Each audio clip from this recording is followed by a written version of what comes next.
Bien. ¿Y cómo anduvo la lectura del libro? ¿Hasta dónde llegaron? A ver, vamos a arrancar. ¿Qué me cuentan del libro? ¿Hasta qué capítulo llegaron? ¿Qué Bueno, leyeron? profe, yo llegué hasta la parte de polémicas en Roma, o sea, hasta la parte donde habla sobre toda la intervención que tuvo Vilarmino. Ah, fantástico, excelente. Me debe Eso es faltar fantástico. un poco para terminar el capítulo, pero llegué hasta ahí más o menos. Hasta la intervención de Belarmino. Esa intervención es de primera línea, porque Belarmino, Roberto Belarmino, no era un, No, no, tenía uno de nombres en su título, en su currículum. era un tipo muy entrenado en controversias. No era un gil de goma de esto que no sabían nada. Era un No, tipo muy calificado entre fe y ciencia. Sí, te escucho, decime. sí, en un momento como que el libro lo comparan casi en un nivel papal. Sí. Tenía unas decisiones muy fuertes. Y vos El, pensás que el Papa estaba viejito ya ahí. No tomaba muchas decisiones. El que tomaba todas las decisiones era Roberto Belarmino. Belarmino era sí. un tipo que en cuestiones de controversias entre fe y ciencia era muy audaz, sabía muchísimo, era un jesuita muy duro aparte. Vos imaginate que formaba parte de la Santa Inquisición. Sí. Fue el que mandó a la hoguera a Giordano Bruno. Claro, claro. Eh, Belarmino, si ponemos, no era uno que no entendía nada, ¿sí? No era mira cómo se ríe Pablo, no era un tarado, un tipo que de esos curas incultos.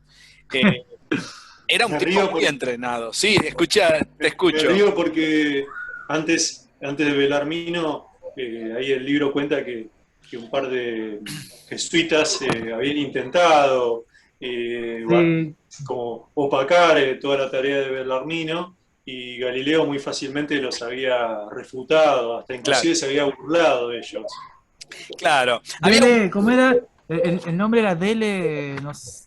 Ah, no me sale el apellido. del aporte.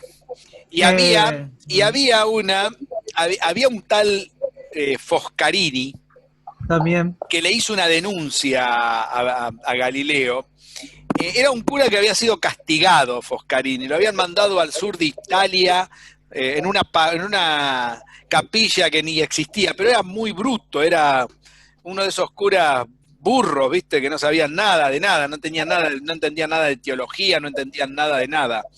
Entonces, ah, en el imagina, libro yo leí que era partidario de Galileo y Kepler, o sea, Foscarini. no, Foscarini no. Fíjate bien, Foscarini Profe, era un disculpe, tipo, un ignorante, era así, escucho.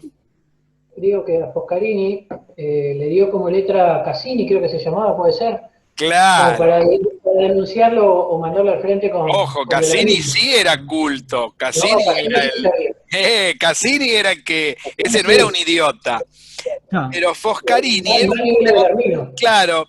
Entonces le manda una carta a Belarmino Foscarini y le dice que él pensaba que hablaba mal de la rotación de la Tierra, no sé qué les pone ahí, que Del Parco. Galileo estaba alejándose de las escrituras y que defendía a un tal Hiperco, que no sabía ni quién era Copérnico. Le decía Hiperco, él no sabía ni quién cazzo era Copérnico. Entonces, y esa carta, Belarmino, la responde a Foscarini. Y esa es una carta interesante para discutir. ¿La leyeron la carta? Sí, ¿La sí. entendieron la carta? ¿Quieren que la leamos esa carta? Sería interesante de ver esto, porque a ver, vamos a ponernos en contexto. Ahora vamos a dedicarnos a la carta, a la voy a ir a buscar la carta. Lo interesante de este contexto es que Galileo, para hacer un resumen, cuando da con el telescopio, lo primero que hace Galileo es ofrecérselo a ver, ¿a quién le ofrece el telescopio en primera instancia? Que lo quiere, que andaba un vendedor de instrumento extranjero que se lo quería vender a Donato de Venecia, al duque. Al duque. Pero lo convenció de que no lo haga, que él iba a dar uno mejor, algo así. Claro, y él le iba a Él iba a fabricar hacer uno uno mejor. Y él le regala, claro, y Donato de Venecia le ofrece un puesto en la Universidad de Padua con todos los honores y que puede desempeñar, que empieza y se salva ya de tener problemas financieros, porque Galileo, convengamos que estaba lleno de problemas financieros, porque tenía que mantener a sus hijas bastardas y a sus hermanos. O sea, no estaba en una buena situación, pobre Galileo. ¿Entienden lo que le pasó? Entonces, claro, esa situación lo pone en una situación ideal a Galileo. Cuando se encuentra en esa situación, él le ofrece después los servicios a Cosimo I, al duque de Florencia.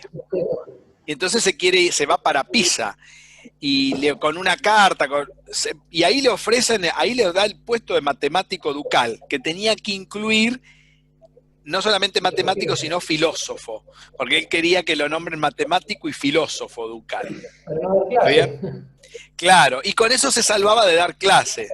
Ese desaire que le hizo a los florentinos, nunca se lo perdonaron a Galileo los florentinos, porque él se fue de Padua, se va a Pisa, porque se va a Florencia. Entonces, claro, el tipo con un sueldo mucho mejor y pasa a ser matemático del duque de Toscana. Te podés imaginar, ese mecenazgo no se lo iba a perder Galileo con lo pedante que era, y encima con un sueldo vital de por vida.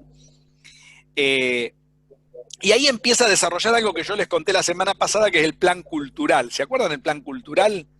Sí. El plan cultural, ¿lo leyeron? ¿Leyeron algo del plan cultural? ¿O vieron algo del video donde yo explico el plan cultural? Tiene un poco que ver con lo que... Sí, Pablo, te escucho. Sí, tiene un poco que ver con lo que mencionás. Él primero distribuye los telescopios y todo eso con la intención de empezar a conquistar, digamos, a esa élite, tener ese poder político que él ansiaba para empezar con este plan del cual él habla. Exacto. Necesitaba tres cosas, Galileo. La organización de la iglesia, claro, el poder económico que le otorgaba, no sé, el duque de Toscana en este caso, cuando él lo consigue, pero a su vez decía que quería sacar a todos los profes universitarios, claro, porque eran los más burros. Eran todos burros, sí. Lo que yo digo, más o menos lo mismo, así me va también. No tan mala como a Galileo, porque ahora la Santa Inquisición no está, pero si tuviera Santa Inquisición ya estaría en la hoguera también. Pero bueno, más o menos lo que yo digo, pero a ver, un poco de verdad hay de todo eso. Fíjense que eso no es moderno, es de la larga data y es una herencia europea que tenemos, profesores burros. O sea, te imaginás que Galileo, todo eso, a ver, el poder político ya lo había conquistado, el dinero ya lo tenía. ¿Qué quería conquistar él? Quería conquistar la iglesia, pero se olvidaba de un detalle en ese plan cultural, que muchos de los miembros de la iglesia eran los profesores universitarios que él se quería sacar de encima. O sea, y eran jesuitas encima. Claro, que eran todos jesuitas. Pues imagínate que Roberto Bellarmino era uno de los mejores jesuitas que tenía. A ver, si hay alguien que sabía siempre de ciencia, si hay alguien que sabe de ciencia, es un jesuita. Hoy en día lo mismo, ¿eh? Igual, profe, en el libro lo que menciona muy claro también es como que el objetivo de Galileo no era mezclar la ciencia con la iglesia, sino como que la iglesia le dé libertad a los científicos para poder avanzar en sus estudios, digamos. En su estudio. Pero no mezclarlos, exacto, sino que le den la libertad. Sí, pero cuidado con eso, porque en el fondo Galileo quería captar también esa organización que tiene la iglesia, porque no había ningún lugar. Ahí aparece la primera academia, que es la predecesora de la Royal Institution, que viene a ser después en Inglaterra, que todavía existe hoy en día, la sociedad científica más grande del mundo. Hoy existe hoy en día, donde Newton fue presidente. Ojo el piojo, la Royal Institution. Ahora, la predecesora de esa institución era la Academia de Lindsay, donde Galileo pasa a ser parte. ¿Leyeron lo de la Academia de Lindsay? Esa es la de Estocolmo, ¿no? La de Suecia, ¿no, profe? La de Suecia, claro, pasa a ser miembro de esa academia, que fue la primera academia científica del mundo, de todo el mundo, Occidente y Oriente. Fue el primer lugar, y esa fue la inspiración que hubo en donde, en Inglaterra, para generar una digamos, un lugar de mucho más elite, que en aquel entonces se quería tomar, para armar la Royal Institution, que fue vos imaginate que la Royal Institution estuvieron si querés, Michael Faraday, todos los grandes del siglo XIX que dieron lugar a todas las teorías eléctricas estuvieron en la Royal Institution. La teoría mecánica de Newton se desarrolla, y toda la matemática del siglo XVIII se desarrolla en la Royal Institution. En Inglaterra tiene el epicentro, ¿sí? Eso es importantísimo tenerlo presente, pero ¿dónde estaba la idea básica de esa organización? En las ideas de Galileo, donde se organiza la Academia de Lindsey, como ustedes dicen, y ahí el libro lo aclara muy bien. ¿Dónde estaba instalada la Academia de Lindsey? ¿Dónde leyeron que estaba instalada? No estaba en Italia. ¿Dónde estaba?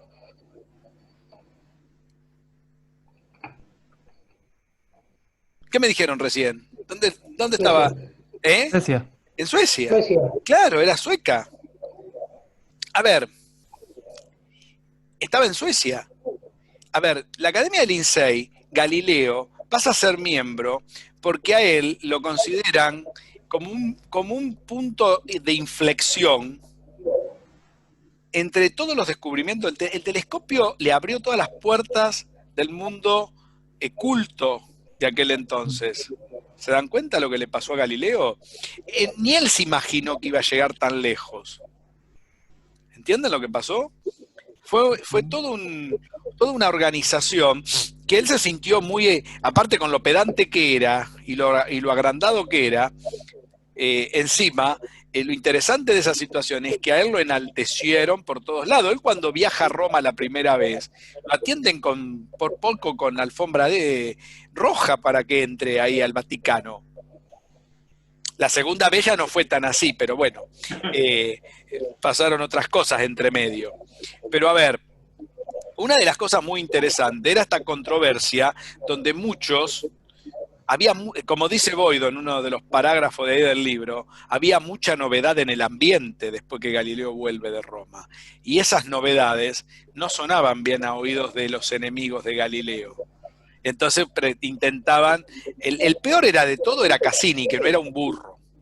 A diferencia de Foscarini u otro que eran pobres prelados que estaban castigados porque se habían mandado alguna macana, entonces lo mandaban allá al sur de Italia, a la capilla que se le caía al techo.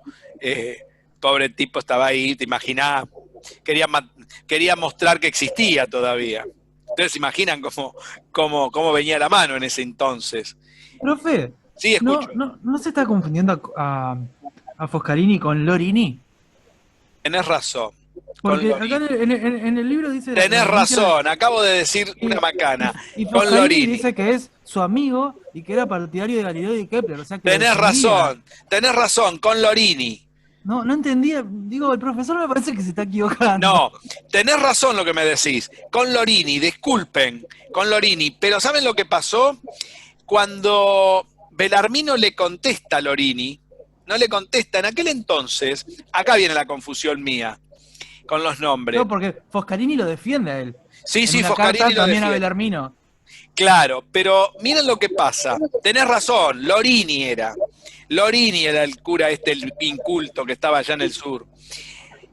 Mirá lo que pasó.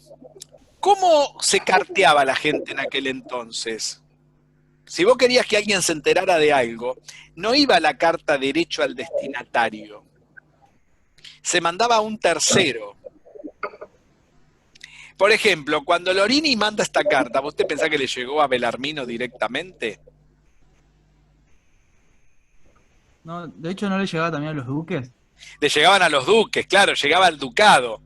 Se carteaban a través de un tercero. Entonces Bellarmino, cuando Foscarini lo defiende a Galileo y le muestra lo que le mandó Lorini, porque en realidad la carta de Lorini no llegó directo a Bellarmino. ¿Entienden lo que pasó?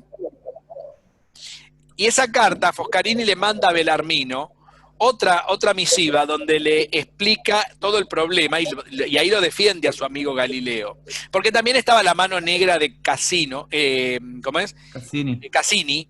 ¿Por qué? Porque Cassini sí era porque había tenido sus grandes controversias con Galileo Cassini. Entonces, ¿qué pasó? Foscarini lo defiende a Galileo. Entonces, ahí aparece la intervención de Bellarmino. ¿Se entiende cómo viene la mano? Pero lo que me interesa de la carta, y Bellarmino le responde a Foscarini, como respondiéndole a Lorini, pero jamás Bellarmino se iba a rebajar tanto en responderle a un cura que estaba castigado, lógico. Claro. Que había hecho alguna macana, seguramente. Igual Bellarmino defiende su postura, digamos. Tampoco en realidad, claro. Lo que pasa tan errado. Bellarmino no defiende más que los intereses de la iglesia. De la iglesia, que es lo que siempre defendió, y en cuestiones de controversia era muy entendido. Voy a ir a buscar el libro, si me aguantan 2 minutitos. El que yo no entendí quién es, era ese tal Dini, que supuestamente es amigo también de Galileo. Dini bueno, solo. Hay varios ahí, sí. Lo que pasa es que esa gente, esos que son seguidores de Galileo, después de la prohibición del copernicanismo, medio que lo dejan solo a Galileo. Hay un montón de seguidores. Algunos son heredados de cuando él era profesor en Padua. Algunos también están resentidos porque Galileo... claro, llegó. Claro, no. Vos imaginate que el tipo cuando Galileo toma por asalto los cielos, como dice Boido, y el telescopio pasa a ser la novedad, y eso quiere que todo el mundo llegue, que escribe el primer libro, El mensajero de los astros, El mensajero astral, como lo quieran traducir. Ese es un libro que le llega a todo el mundo. Es un libro muy aceptado por el mundo oculto en aquel momento. Ustedes imagínense que lo único que había en aquel entonces eran las novedades que tenían que ver o con la ciencia o con el mundo oculto en ese nivel. Después toda la gente vivía prácticamente sin dinero, sin nada. Era muy pobre la gente en aquel entonces. Estamos saliendo del medioevo, entrando en el Renacimiento. Imagínense el contexto en el cual estaba la cosa, ¿no? Galileo, después de todo, era un privilegiado donde había estado. Ahora, la gente que lo rodeaba a Galileo, por ejemplo, estaba la Liga de las Palomas. ¿Leyeron lo de la Liga de las Palomas? A ver quién lo leyó, lo de la Liga de las Palomas. ¿Alguien llegó hasta ahí? ¿No eran los que estaban en contra de Galileo? Claro, era todo un grupo que se había forjado. Enemigos acérreos de Galileo en la Liga de las Palomas. Era un grupo de jesuitas. Había algunos dominicos. Estaba Dele Colombe. Claro, ahí estaba Colombe, por ejemplo. Y todos ellos echaban tierra a todo esto que venían a contradecir las Santas Escrituras, te podés imaginar.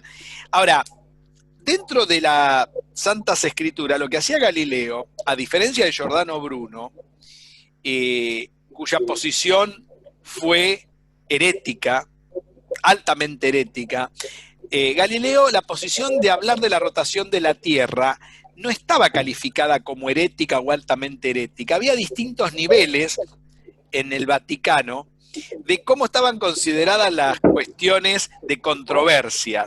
Por ejemplo, en el caso de Galileo, una de las controversias que se podía establecer con la rotación de la Tierra no estaba calificada de herética, estaba calificada de temeraria. ¿Escucharon? O sea, no era algo que te podía llevar derecho a la hoguera. Ahora, si vos seguías insistiendo, podías terminar en la cárcel, pero no en la hoguera. Pero, como dice David, acá el que le tiró tierra encima fue Cassini. Claro. Que no solo dio cuenta de esta conducta temeraria, sino que habló que se carteaba con Kepler, con los claro. Entonces claro. Ahí medio como que...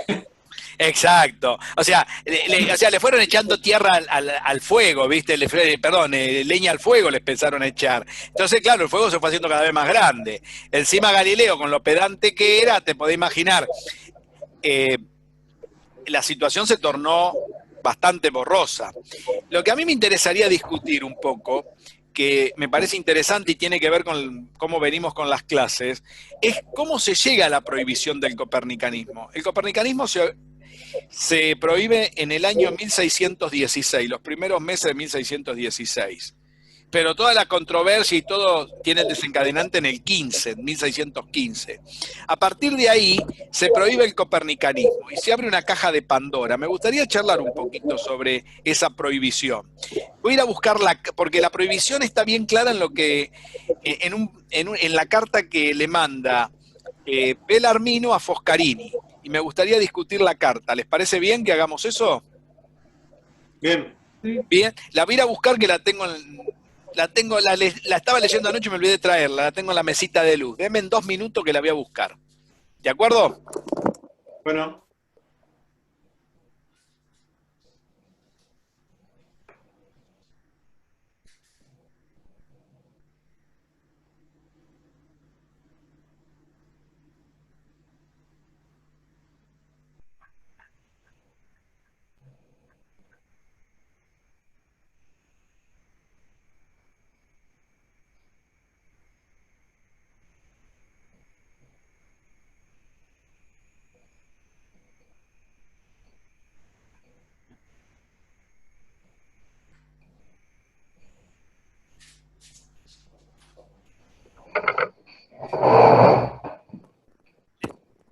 Les digo en qué página está en el libro la carta.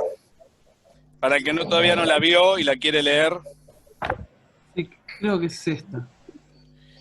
161, creo, profe. 161 es la página, sí. Acá está.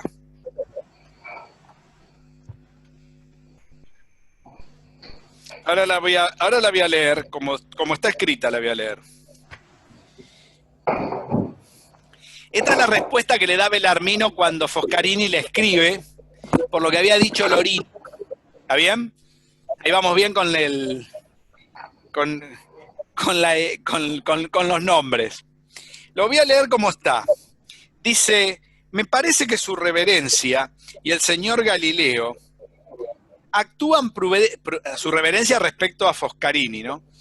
Actúan prudentemente cuando se contentan hablando hipotéticamente y no absolutamente, como siempre he entendido que habló Copérnico.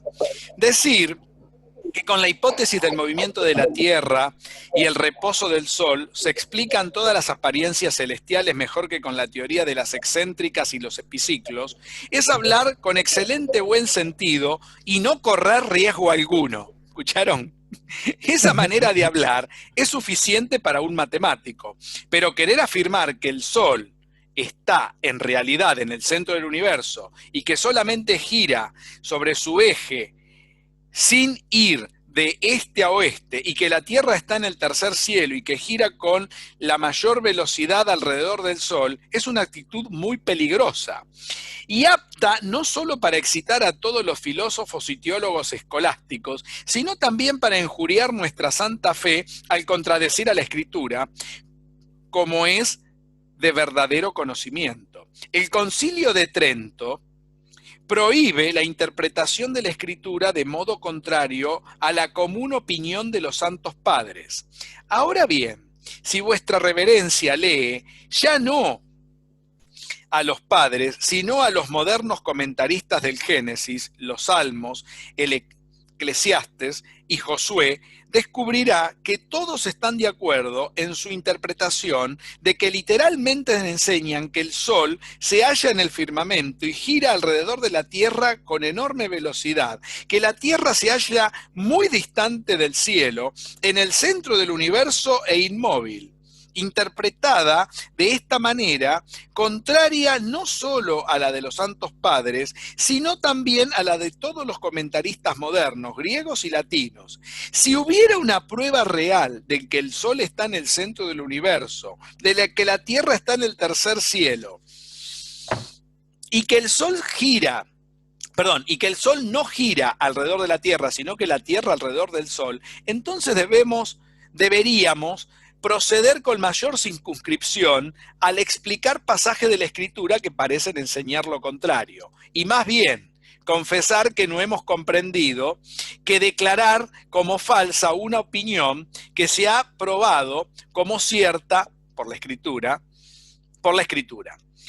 Por lo que a mí concierne, no creeré que existen tales pruebas hasta que sean demostradas. No es una prueba el que el Sol se supone el Sol se supone que está en el centro del universo y que la Tierra en el tercer cielo, se salven las apariencias, pues ello no equivale a una prueba de que el Sol efectivamente está en el centro y la Tierra en el tercer cielo. La primera clase de prueba podría, creo,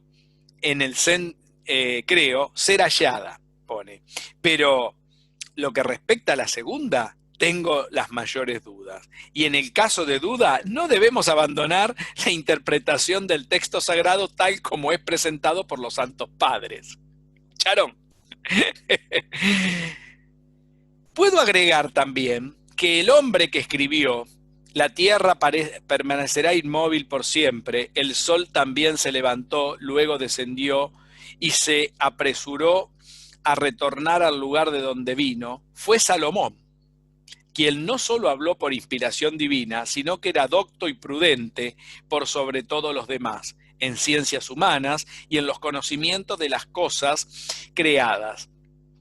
Como poseía toda esa sabiduría, proporcionada por el mismo Dios, no es verosímil que hubiese hecho una manifestación contraria a la verdad, probada o sin probar. ¿Se dan cuenta cómo escribía? Se dan cuenta que no era fácil lo que decía Belarmino. Él dice que hay dos tipos de pruebas. ¿Cuáles son los dos tipos de pruebas que habla Belarmino en esta carta? Una que satisfacían la cuentita, por así decirlo, y otra que eran la realidad.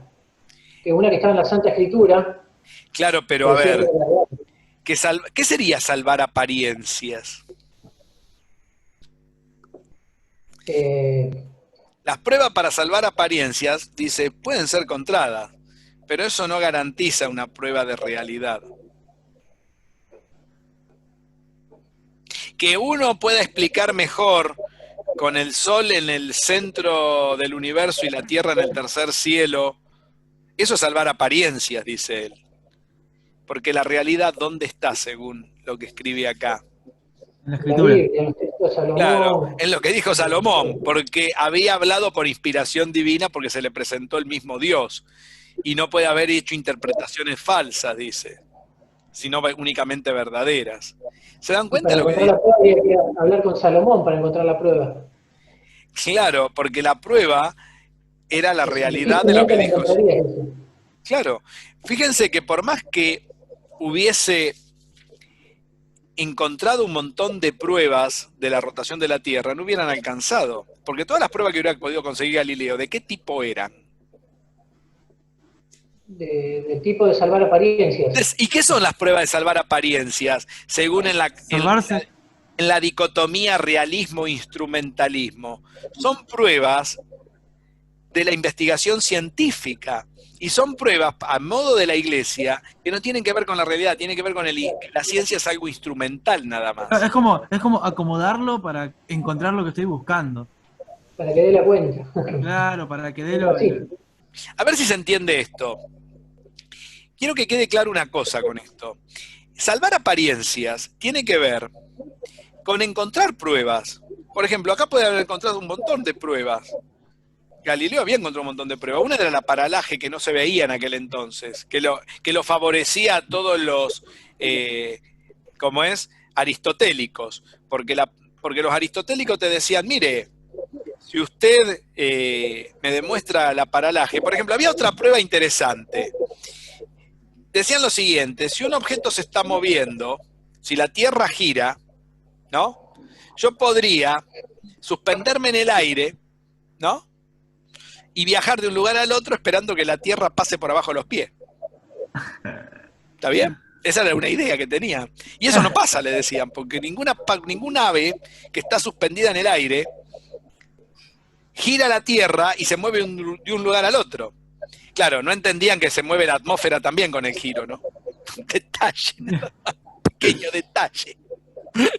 Pero bueno, Claro, no tenían esa idea. Pero se dan cuenta. Se mueve todo como un sistema de partículas. Claro, no tenían idea que había un sistema de partículas ahí metido. ¿Entienden? O sea, eran todas cosas que y Galileo le decía eso, porque Galileo ¿con qué se lo comparaba? Con un barco en el agua. Si yo tiro una piedra de lo alto del mástil de un barco, y el barco se está moviendo, la piedra cuando cae, si se movió rápido, no cae en el agua, ¿dónde cae? Al pie del mástil cae. Uh-huh. ¿Por qué? Porque se mueve todo con el sistema. ¿Entienden? El sistema se mueve completo. Entonces, estas controversias que planteaban eran todas salvar apariencias. Estas pruebas podían ir a favor o en contra, pero no decían nada según Bellarmino. ¿Se dan cuenta que Bellarmino entendía muy bien el problema? No sé si entienden eso. Bellarmino entendía muy bien el problema teológico. Él decía, la verdad, la realidad, es lo que está en la escritura. Por lo tanto, las otras pruebas son de salvar apariencias, son a modo instrumental. Hoy en día, no es la concepción que tenemos hoy en día de un físico realista, de un físico instrumentalista. ¿Entienden? No es esa la concepción que tenemos hoy en día. Hoy en día un físico realista, un físico instrumentalista, las pruebas que nosotros hacemos en el laboratorio sirven para las dos posiciones. Pero para aquel entonces, el realismo, las pruebas de realidad, eran las que estaban ¿dónde? En la escritura. Todas las demás eran salvar apariencia, porque Dios podría haber creado esas pruebas de alguna otra manera y no tiene nada que ver con la rotación de la Tierra, en su poder infinito. Esa era la tesis de Barberini. No sé si la leyeron. Dios en su poder infinito podría haber creado. Por ejemplo, Galileo defendía mucho que las mareas eran producto de la doble rotación de la Tierra. ¿Y qué le decía Barberini? No, mire, Galileo, ¿cómo me puede demostrar que eso es una prueba de que realmente la Tierra se mueve? Dios en su poder infinito podría haber creado las mareas de otra manera. ¿O no? Porque ¿dónde está la verdad realmente? Esa prueba eso que usted dice, que las mareas es consecuencia de la doble rotación, es salvar una apariencia. Usted piensa que eso es una apariencia para resolver un problema de predicción, matemático nada más. ¿Entienden lo que planteaban? La controversia estaba bien clara. O sea que la realidad, por más que Galileo hubiese acumulado 1000 pruebas a favor del movimiento de la Tierra, reales, que no sean falsas, por ejemplo, hubiera visto la paralaje, hubiera podido probar que el sistema se mueve en todo un conjunto, como un sistema de referencia, por eso no podemos viajar de un lugar al otro suspendiéndonos en el aire y que la Tierra rote alrededor debajo de las patas nuestras. Eso no va a pasar nunca, lógico. ¿Se entiende esas ideas raras que había? Esas eran ideas que ellos planteaban, no se vayan, esas son las controversias que había. Aunque Galileo hubiese podido probar todo eso, esas pruebas eran solamente de salvar apariencias. Eso es lo que quiero que les quede claro. Hasta inclusive me parece muy interesante que él se da cuenta de este argumento de Bellarmino y pone en juego, digamos, o discute, abre una discusión entre teología y ciencia. Claro. Y dice, bueno, la teología la vas a encontrar en las escrituras. Y si querés explicaciones de la naturaleza, la vas a encontrar en la física. Él se intentaba separar de eso, pero no pudo. No pudo porque, claro, él planteó una tesis ahí, la tesis de los dos lenguajes. Más aún, para enaltecer lo que decía la escritura y que le aceptaran lo que él decía que lo que estaba escrito en la escritura estaba en un sentido metafórico porque tenía que llegar a todo el mundo. Si uno lee la escritura, no sé si alguna vez ustedes leyeron la Biblia, está escrita en parábolas. Jesús cómo predicaba, en parábolas, hacía parábolas para que vos para que el ignorante pudiera, el pueblo, el ignorante, el vulgo, pudiera comprender la enseñanza, ¿no? Algo sencillo que de comprender. Por eso lo hacía en parábolas. Ahora bien, él decía que la ciencia estaba escrita en un lenguaje específico para unos pocos entendidos y que no hacía falta que todo el mundo Por eso él quería llegar a más gente tratando de hacer divulgación, porque él decía que, pero para los prelados, para, digamos, la Santa Iglesia, lo que él quería era enaltecer el lenguaje de la escritura y degradar un poco el de la física para que no me jodan, o de la ciencia en general, porque la física no existía en aquel entonces, existía la ciencia en general. En realidad existía la filosofía natural, que era lo que se estudiaba, filosofía natural. Entonces, ¿qué pasaba? Con esta tesis él decía, bueno, el lenguaje metafórico es un lenguaje que tiene que llegar a todos, mientras que lo otro es para unos pocos entendidos y por lo tanto no podemos mezclar esto que dice Pablo, ¿no? La fe con la iglesia. Pero todo eso no le ayudó en nada, porque con tanto revuelo que armó, ¿qué pasó? A ver. Y hizo demasiado lío con el telescopio, entre otras cosas. Claro. Porque él lo prestaba, la gente miraba, algunos que adherían a lo que decían los principales jesuitas, como Belarmino, que no quería ni mirar. Claro. Algunos sí adherían a eso, que decían, si Dios hubiera querido que yo vea, eso me hubiera dado la vista. Claro. Pero ojo, Belarmino no era un ignorante, él miraba por el telescopio. No.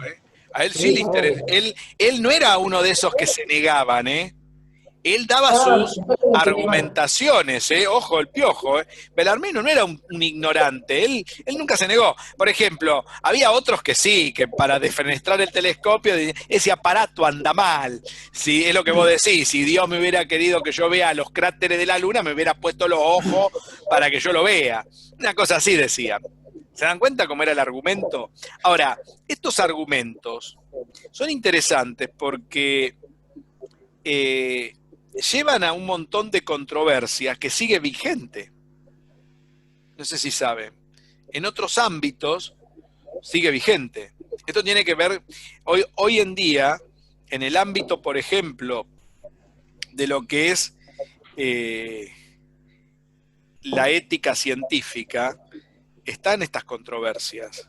Si la ciencia es solamente un modo instrumental de resolver problemas o realmente resuelve problemas reales.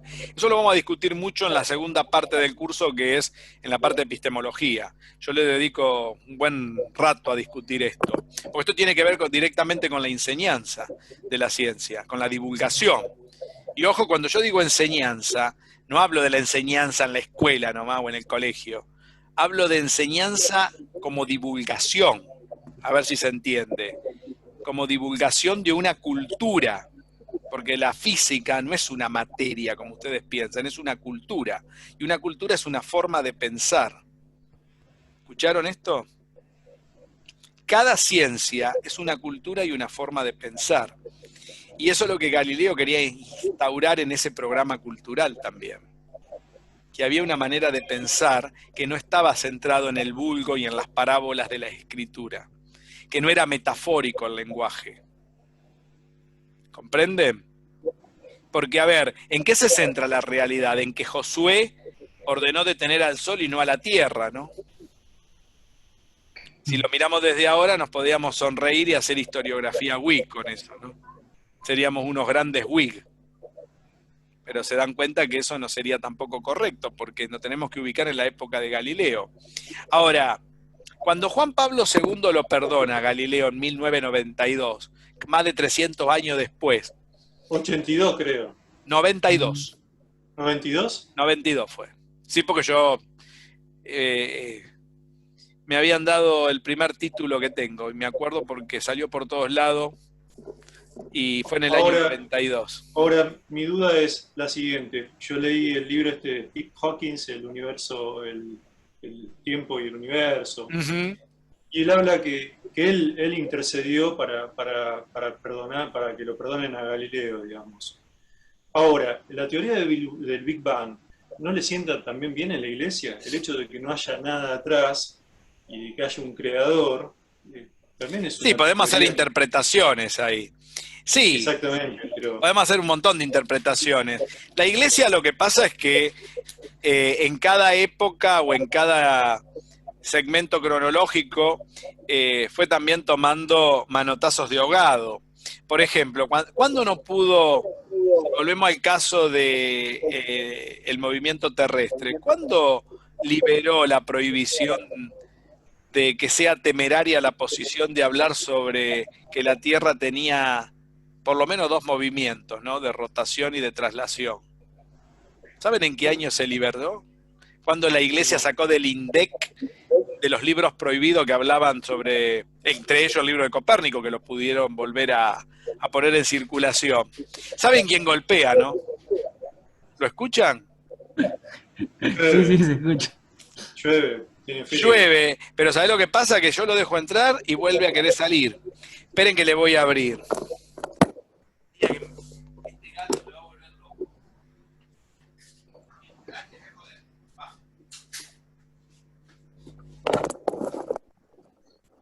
Les decía, ¿en qué año la Iglesia liberó la prohibición de hablar de la doble rotación de la Tierra? ¿Saben en qué año fue? A ver quién sabe. 1822.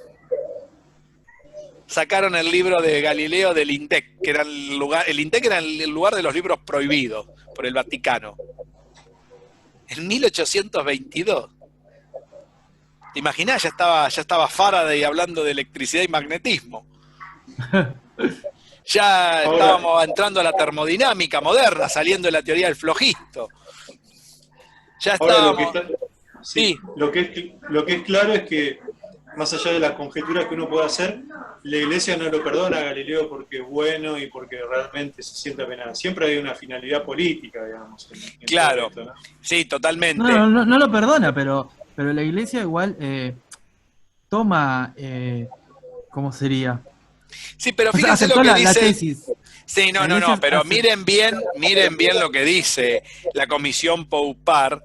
En una de las últimas partes del libro está, no sé si lo terminaron de ver, en uno de los lugares donde discuten los historiadores al final del libro, Boido aclara muy bien, él tiene los documentos del perdón, nosotros tuvimos acceso un poco a los originales, yo estaba en el grupo cuando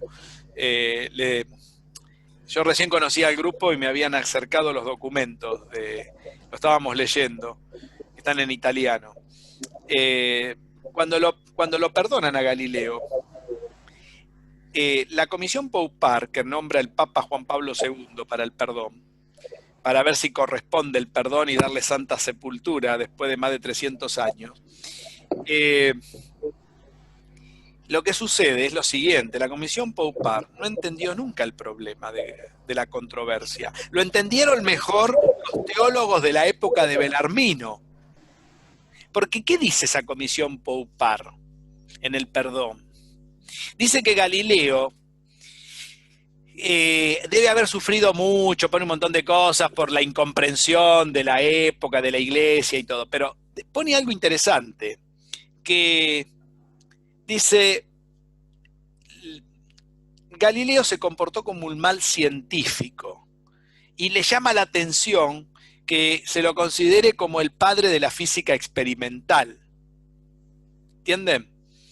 Y en ese momento se haya comportado como un mal científico, porque la Iglesia dice, la Comisión Poupart de 1992, estoy diciendo lo que dijo cuando lo perdonaron, que bueno, que a pesar de eso habría que considerarle el perdón, porque él no acumuló la cantidad de pruebas suficientes para demostrar que realmente la Tierra rotaba, y por eso Belarmino... ¿Se dan cuenta que no entendieron nada de lo que pasó? Porque por más que hubiera acumulado 1.000 millones de pruebas Galileo, para Belarmino eran salvar apariencias.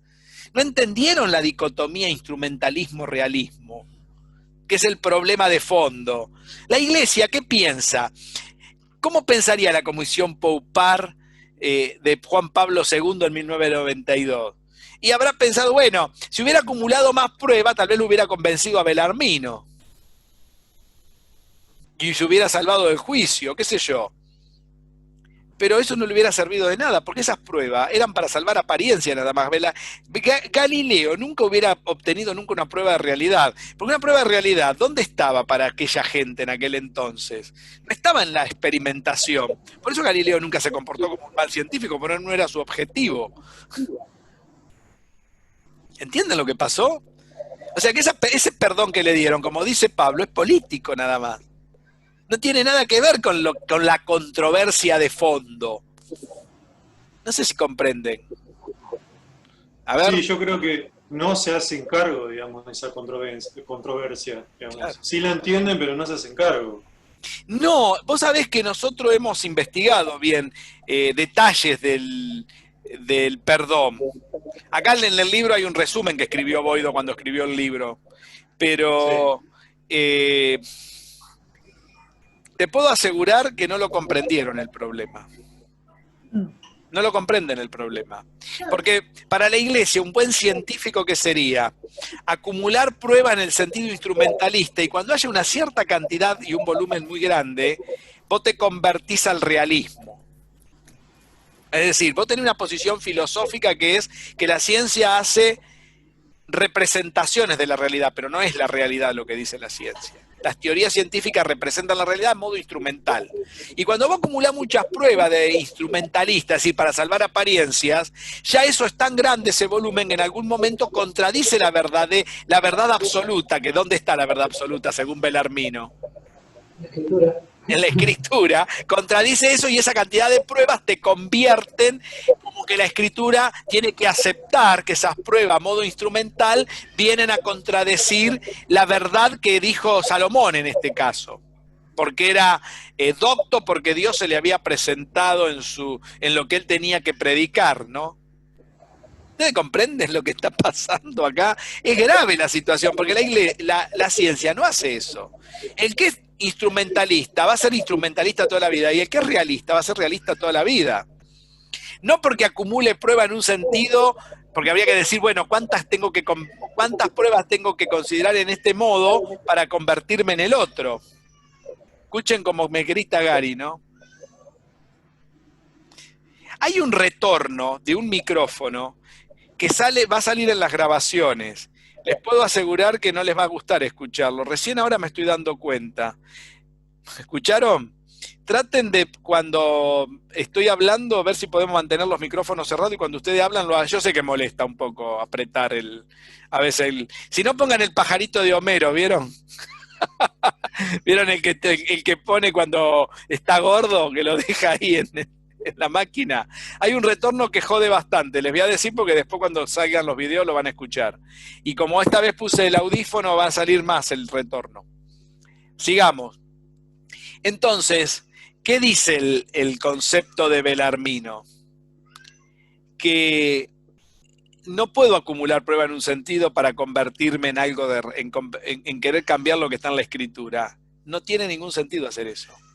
¿Entienden lo que digo? No va a pasar eso. Y como eso no va a pasar, el perdón de Galileo, es como dijo Pablo recién, es un problema meramente político.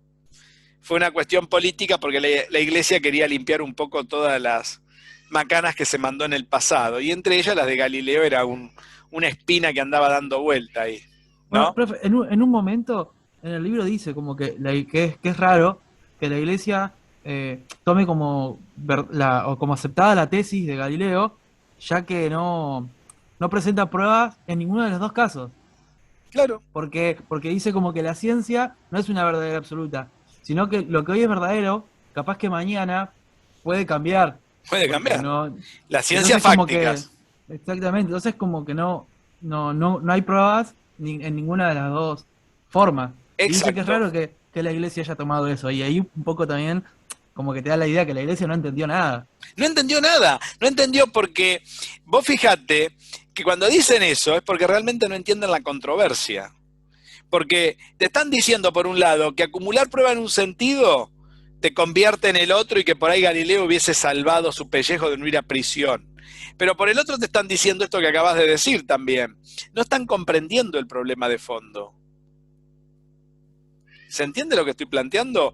Este problema de Galileo es un problema que no está resuelto en lo que es la filosofía de la ciencia, principalmente en la filosofía de la física. Es un problema filosófico, de fondo, porque son posturas que uno adopta ante la realidad. Y Gary ya, la verdad, que lo estrangularía cuando se pone tan fastidioso. Es peor que un chico, ¿vieron? Ahora no sé qué quiere. Si vos me preguntás qué quiere, ¿por qué no se habrá quedado durmiendo? Bueno, no volvés, ¿eh? Chao. Y no te vayas puteando.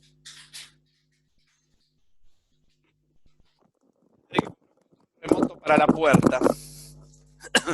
Bien. ¿Qué pasó después del 16? Ahí en el 16, ¿qué pasó? A Galileo los llaman, ¿no? Lo citan en Roma después de todo este revuelo que armó, de nuevo. Pero ahí no fue recibido con alfombra roja esa segunda vez que fue. ¿Está? Pablo se ríe. Y ahí dicen que los recibieron los historiadores. Acá hay varias versiones de lo que pasó. No está muy claro lo que pasó. No está bien documentado. Muchos piensan que fue algo formal, se hizo un acta donde se le prohíbe el copernicanismo. De modo alguno, ¿qué quiere decir? Que no lo puede enseñar, no lo puede divulgar, no puede hacer nada con el copernicanismo, no puede escribir nada a favor, no importa en forma hipotética, en ninguna forma, ya se lo prohíben en todas formas, o sea, se tiene que llamar silencio. Lo que no está muy claro cómo fue la cosa, si fue una reunión ahí entre el comisario del Santo Oficio, el Papa y Belarmino. El Papa tenía que estar presente porque bueno, pero ya estaba tan viejo que bueno, yo creo que no entendió ni dónde estaba sentado el Papa cuando se hizo esa reunión. Ahora, si el documento se labró un acta, según Cassini había un acta, que esa acta después se la usa en el juicio como prueba en contra de Galileo, el acta esa. Pero si no hubo acta, muchos historiadores dicen que el acta fue fraguada, o sea, se hizo una falsificación, un acta que se fabricó para usarla en contra en el juicio. Y dicen que la letra, muchos historiadores dicen que la letra se parece a la de Cassini, para que tengan una idea de cómo viene el cuento después. O sea que hay un acta que después se va a usar en el 33, en el 15, en el 16, cuando se prohíbe el copernicanismo, que después esa acta tiene mucho que hablar. Lo que pasa es que no está muy claro. Muchos historiadores dicen que no se hizo un acta, que fue un tirón de oreja nada más, verbal, que le hizo Belarmino a Galileo, y nada más, no pasó más que de eso. ¿Escucharon lo que dije? ¿Leyeron esa parte? Interesante esa parte. Pablo la leyó, se ve que se ríe, quiere decir que lo estuvo leyendo eso. Fue un tirón de oreja nada más. Para otros historiadores no, dicen que fue un acta formal, que fue una advertencia formal, que fue algo serio, que no fue algo tan trivial como los otros historiadores cuentan. O sea que acá hay una dicotomía de los hechos, porque no está bien documentado ese hecho. El acta todavía está, la que supuestamente fraguó Cassini. ¿Está bien? ¿Escucharon todo lo que se hacía? ¿De dónde habremos sacado esas ideas de fraguar cosas, vivir con cosas truchas nosotros? ¿De dónde venimos? Nuestra ascendencia italiana. Y claro, fíjate, ya lo hacían allá. En el año 1615 nos juntamos con los peores indios de acá y seguimos con la misma historia nosotros. Así nos va también. No sé si se dieron cuenta que esto de fraguar papel y todas esas cosas viene de herencia italiana. Bueno, estas cosas le pasó a Galileo. Lo que no está muy claro fue lo que pasó en ese hecho, pero cuando volvió al ducado de Toscana, ¿qué hizo Galileo? Se llamó a silencio, porque sabía muy bien que no podía hacerse el loco porque estaba esa prohibición del copernicanismo. Entonces, ¿qué pasó ahí? ¿Qué intentaron hacer sus enemigos? A ver, ¿qué les parece que intentaron hacer? Intentaban tirar la lengua. Claro, para que pisara el palito y lo denunciaran y se armara otro lío bárbaro. Pero Galileo... Querían aprovecharse de lo pedante que era. Claro, querían aprovecharse de lo pedante que era, exacto. Eso fue lo que pasó cuando volvió en esa vez de Roma, pero Galileo no era ningún idiota, no pisó nunca el palito, siempre se mantuvo a raya con eso. Pero tenía que seguir cumpliendo con sus obligaciones en el ducado de Cosimo II, ¿no? Perdón, Cosimo I todavía. Eso pasó desde el 16 al 21. ¿Qué pasó en 1621? Murieron todos. No quedó ni uno. Se murieron todos.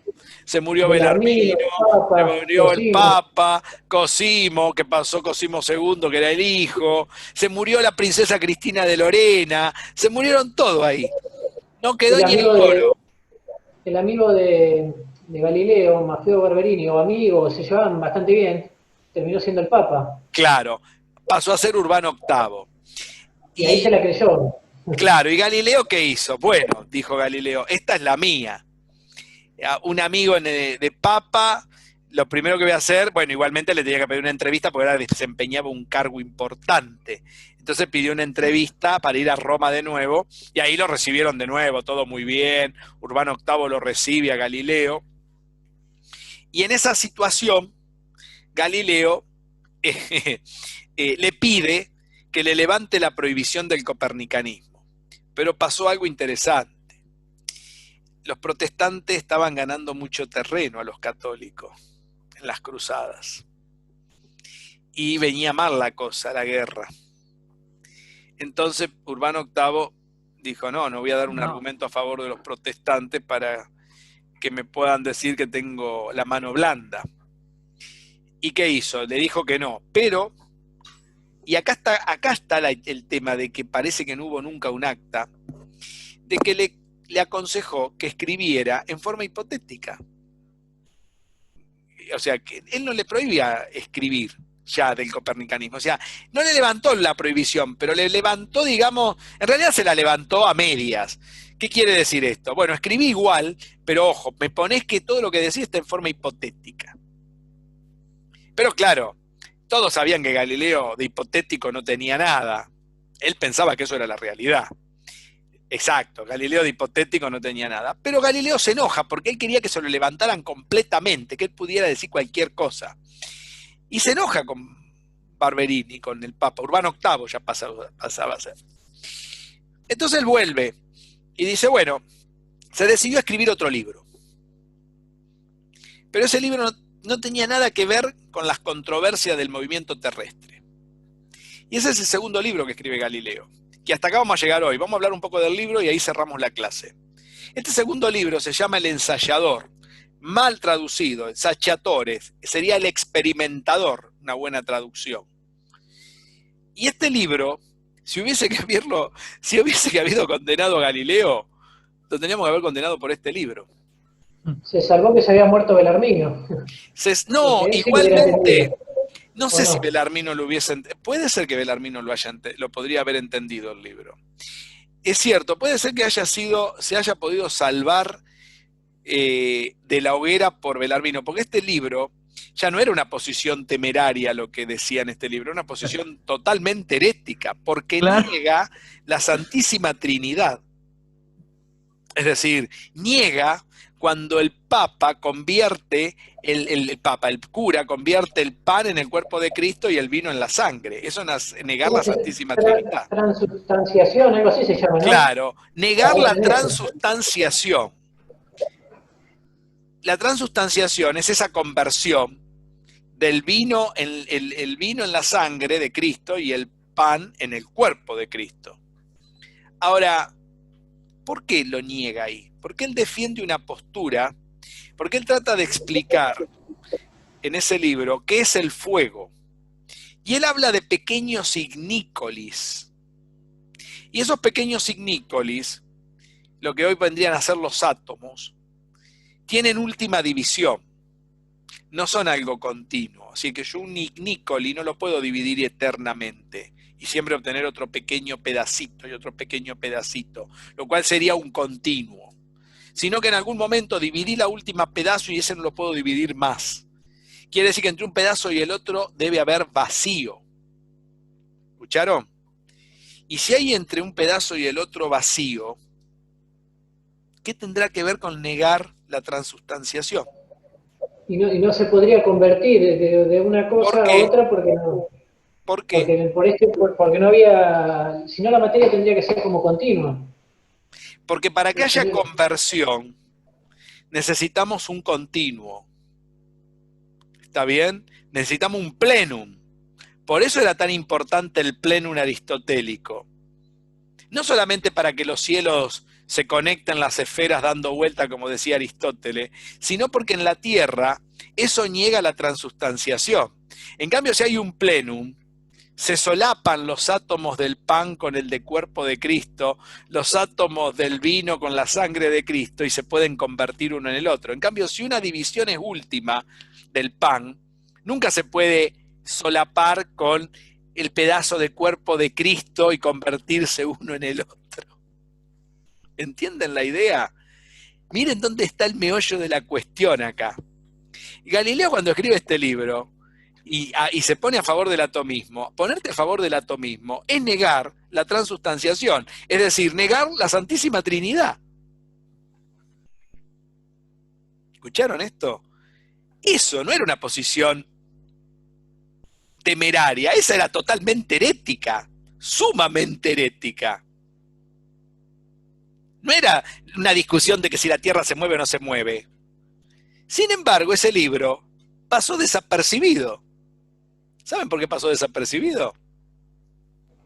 Por lo complejo de la escritura. ¿Cómo? ¿Está escrito en un latín medio extraño? Claro, lo escribió en un latín que nadie entendía un pepe. Entonces como nadie entendió nada, pasó a los censores, lo pasó de largo y publicá eso. Nadie sabía lo que decía ahí, nadie lo leyó el libro. Nadie lo va a entender. Creo que lo leyó él y no sé quién más, algún otro que andaba por ahí dando vuelta que sabía algo del latín, que en lo cual lo escribió, pero lo escribió en un latín complicadísimo, muy antiguo. El libro era una cosa, un trabalengua era el libro, nadie entendió un pepe del Sachatore, y el Sachatore pasó desapercibido y no pasó nada con él. ¿Se dan cuenta que todo se centra en problemas que no tienen nada que ver con lo que realmente le pasó a Galileo? Tenían la oportunidad fantástica si se querían deshacer de Galileo ahí, sus enemigos, la Liga de las Palomas, Cassini, pero nadie entendió nada de lo que hizo. O sea que es una cuestión. ¿Se dan cuenta cuando no se entiende nada en la ignorancia que se vive? Es un claro ejemplo esto. Increíble, ¿no? Ahora bien, ¿qué pasó después? Bueno, lo que sucedió después es que empezó a insistir en querer escribir el tercer libro, porque este libro no había tenido mucho éxito, pero cumplió el fin que venía a cubrir, que era complacer a Cosimo II ahora, porque él era matemático ducal y no le podían quitar el puesto porque tenía puesto vitalicio. Cuando se lo dieron fue vitalicio, o sea, de por vida, hasta la muerte. ¿Escucharon? Él siguió siendo matemático ducal hasta el día de su muerte, inclusive en prisión. Él nunca dejó de percibir los honorarios de Cosimo ahora II. Eso sí, dice en algún momento que Torricelli lo reemplaza y le sacan el de filósofo a Torricelli. Dice, vos vas a ser matemático nada más. Sí. Filósofo no. Para no tener estos problemas con la iglesia. Sí. Vos imaginate que cuando él va a prisión domiciliaria, los que se juntaban con él no eran idiotas que andaban dando vueltas por ahí para hablar al pedo con Galileo.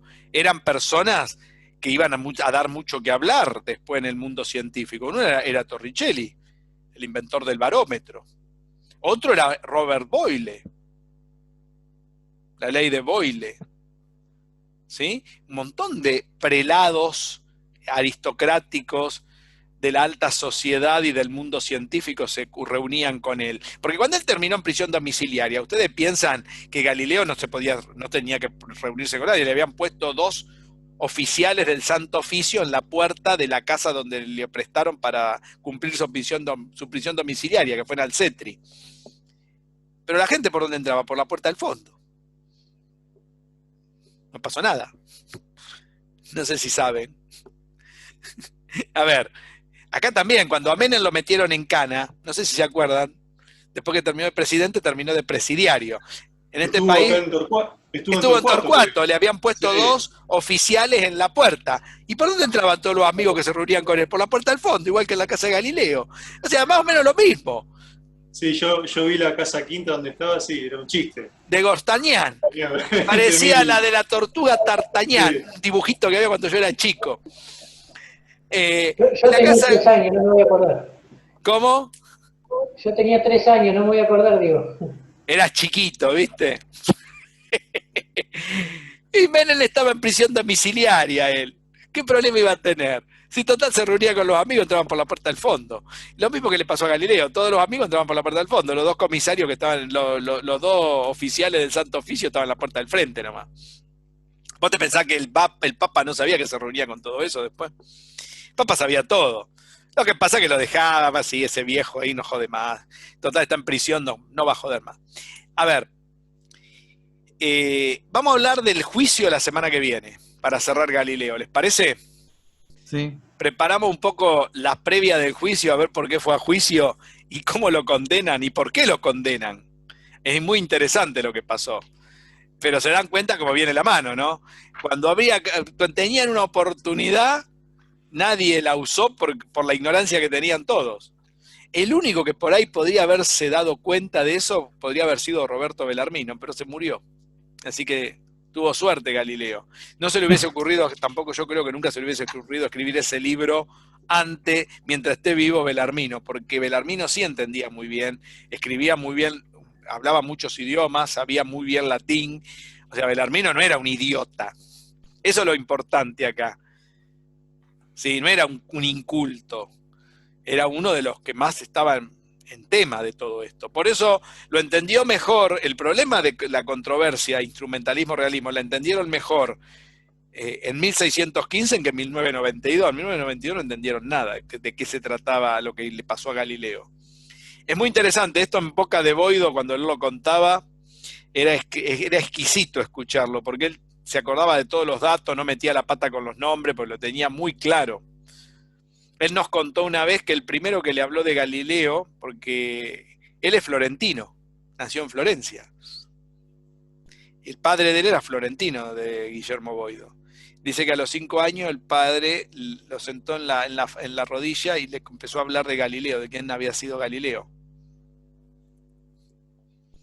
Él siempre nos contaba eso como anécdota. Y él sabía la historia de Galileo desde los 5 años.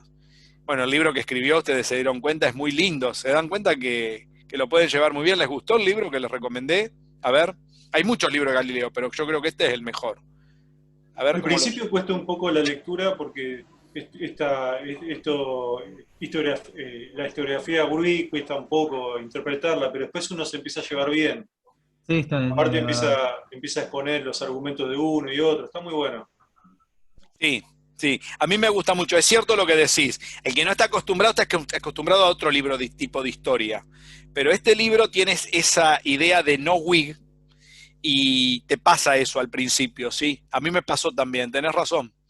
Yo cuando lo leí por primera vez, y él cuando escribió el libro nos dijo esto, tal vez de entrada no les guste, como lo pensé el libro, pero una vez que le agarren el hilo a la trama como la he puesto, yo sé que les va a gustar. Lo que les recomiendo es leerlo 2 veces, nos dijo Boido. Y hice eso, yo no lo leí 2 veces, lo leí prácticamente más de 10.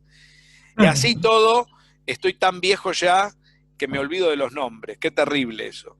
Yo antes no me olvidaba de ningún nombre, pero me voy olvidando. ¿Vieron? La vejez empieza a hacer sus surcos. Pero bueno, es muy lindo el libro, me alegra mucho que le haya gustado. Es muy difícil encontrar un buen libro para la historia de la física. No hay buenas cosas en el mundo. Hay mucha historiografía Whig. Y bueno, la idea es tratar de hacerlo lo más llevadero y que les guste a ustedes. Esta materia, a diferencia de la otra, tiene que ser un sustento que a ustedes les sirva para definir conceptos dentro de la historia. Lo que voy a hacer después que termine el libro, que terminemos la semana que viene de Boido, de acá a 15 días, les voy a mostrar cómo escribió el 4.º libro. Yo tengo una copia acá de cómo está escrito, por ejemplo, la ley de las caídas de los cuerpos, la ley del movimiento acelerado, que está en el último libro. Tengo una copia de 1824, 1825. Se lo compré a un coleccionista. O sea que es viejo igual, ¿eh? Lo tengo acá arriba y se los voy a mostrar y vamos a ver cómo está escrito el libro. Van a ver qué raro que está escrito, no parece un libro como uno está esperando que sea, ¿no? Pero bueno, me alegra que les haya gustado. Es muy difícil elegir un buen libro para este curso. Es un libro bastante completo porque también tenemos la introducción a Newton. Sí, eso le iba a preguntar, si va a dar una guía o algo como para guiarnos. ¿Para qué? Para leer bien. Sí. No, quiero que ustedes lo lean como les guste. No les puedo coartar esa libertad. Dar una guía me parece una reverenda estupidez, esas cosas que hacen los profesores de cuarta. Cercenar la idea del otro. A mí me gusta lo que hicimos hoy. Participaron todos, prácticamente porque leyeron, miraron los videos, se nota que hay trabajo detrás. Este es el curso. Esto es lo que a mí me gusta. Por ejemplo, Sofía me gustaría que participara.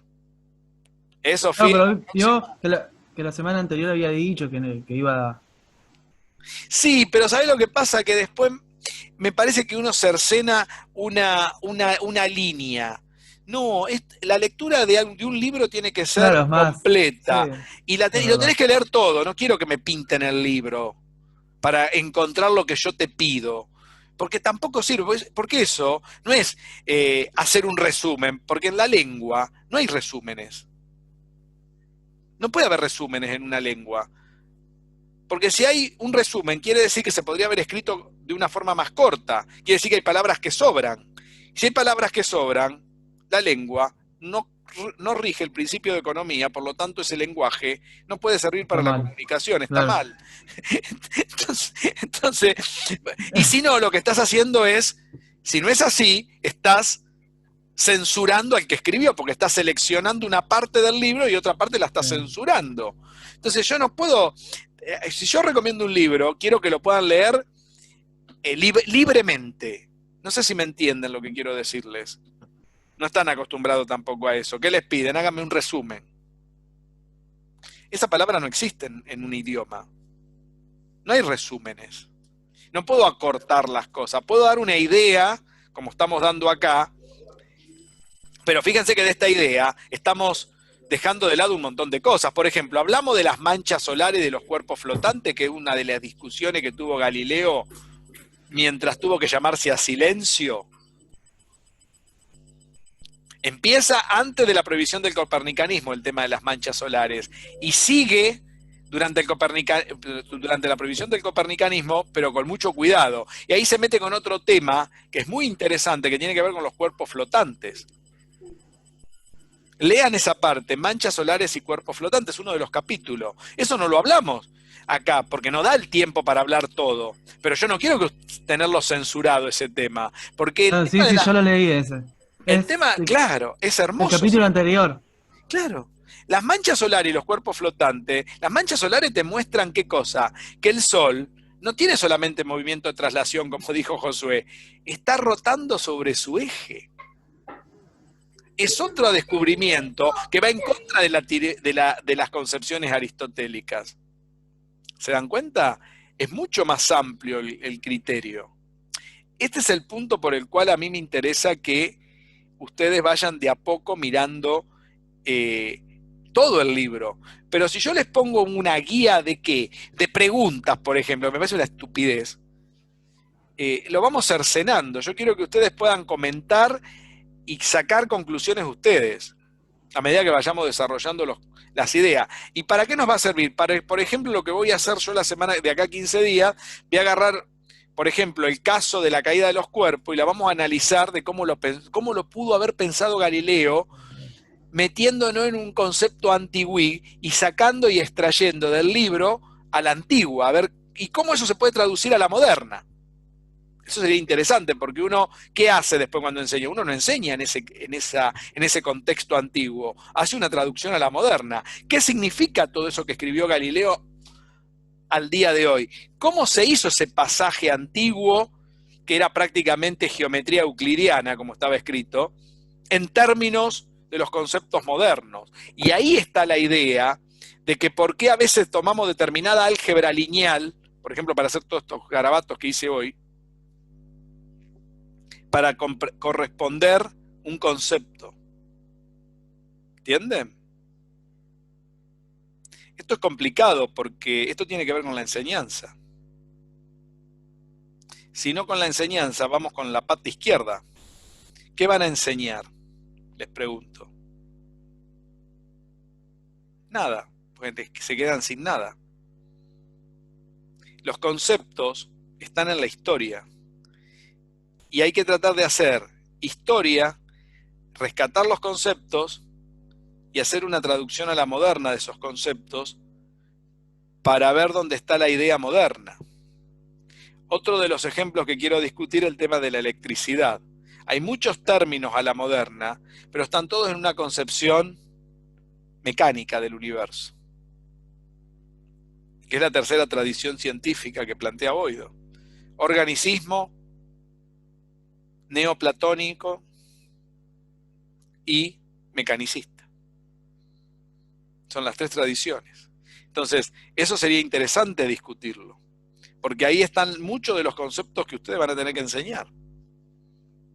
Si yo les digo, ¿de dónde viene la palabra carga eléctrica? ¿Por qué se llama carga algo que está electrificado? ¿Por qué? ¿Saben por qué? ¿Se dan cuenta? Como hoy cuando hablamos del punto este raro donde tenemos el centro de masa. ¿Se dan cuenta que han escuchado las cosas? La parte de carga eléctrica, ¿qué escucharon? Que las cargas de igual signo se rechazan y las de signo contrario se atraen.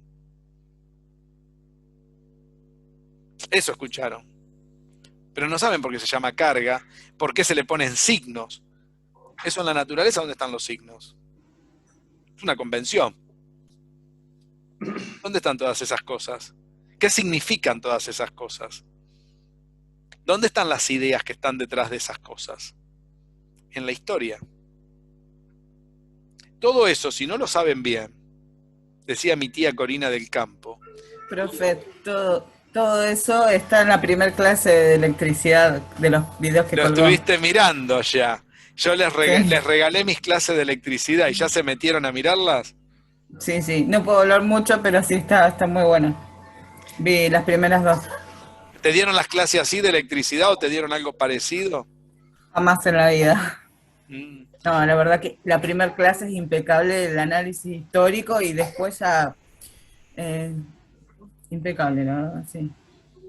Bueno, esa clase sería bueno que la puedan ver de acá un par de clases adelante, antes de que termine el cuatrimestre, porque me gustaría que discutamos lo que dice esa clase, porque yo a la gente cuando le doy el curso de electricidad y magnetismo, empiezo con la parte histórica, hago una síntesis de la historia de ese contexto. Y ahí aparece el concepto de carga, el concepto de atracción, de fuerza de repulsión, de campo. Yo te digo, ¿qué es el campo eléctrico? ¿Escucharon la palabra campo eléctrico? Sí. Te digo, ¿qué es? ¿Vos qué me decís? Está complicado decir qué es, ¿no? Qué verbo difícil es el verbo ser. ¿Qué es algo? El verbo ser es el verbo más complicado que existe. Encima es irregular en todos los idiomas. Hasta en hebreo y en sánscrito es irregular el verbo ser. ¿Escucharon? Sánscrito es uno de los idiomas más antiguos que existe. Se dice que fue el idioma original de la Biblia. El sánscrito. ¿Vieron? Yo tengo acá un ejemplar de la Biblia en sánscrito. Se lo compré también a un coleccionista. Una traducción que estaba en el original, del Antiguo Testamento.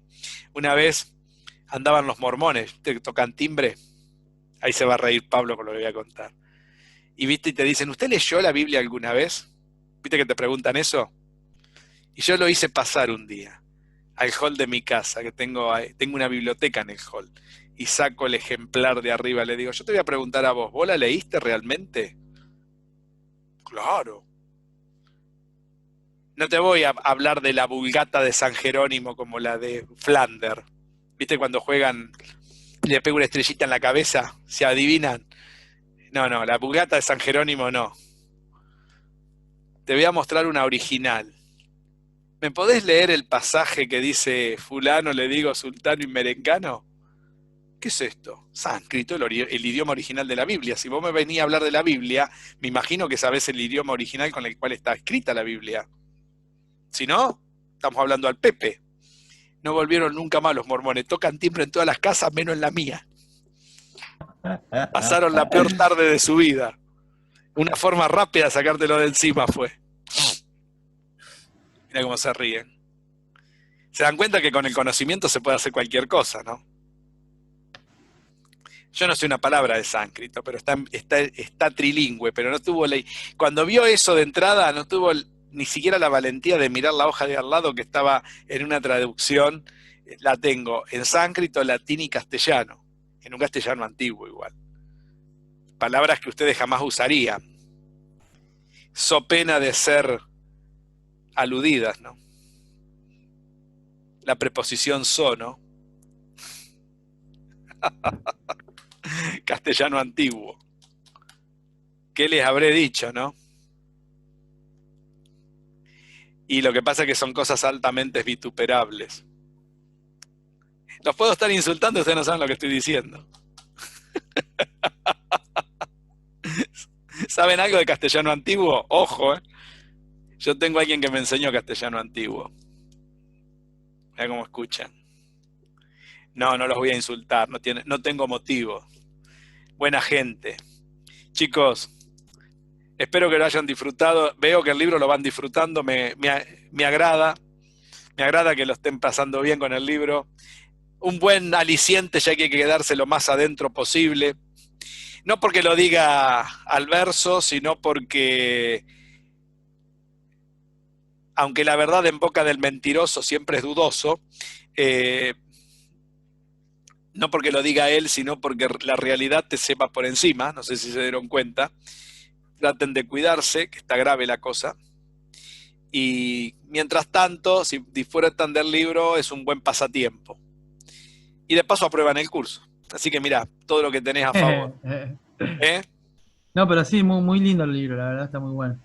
Bien, la que le voy a pedir es a la dama, Sofía, si puede la semana que viene leer una parte de lo que dije, así puede participar. Sofía, ¿los muchachos te están avasallando o estás con poco tiempo para leer? Te veo muy atareada con los niños. Profe, no estuve leyendo, pasa que, como le he dicho, me sacaron la muela y te duele mucho, no hay problema, sí, Sofía. Sí. Bueno, pero la semana que viene vas a estar bien, avanzando. Dale.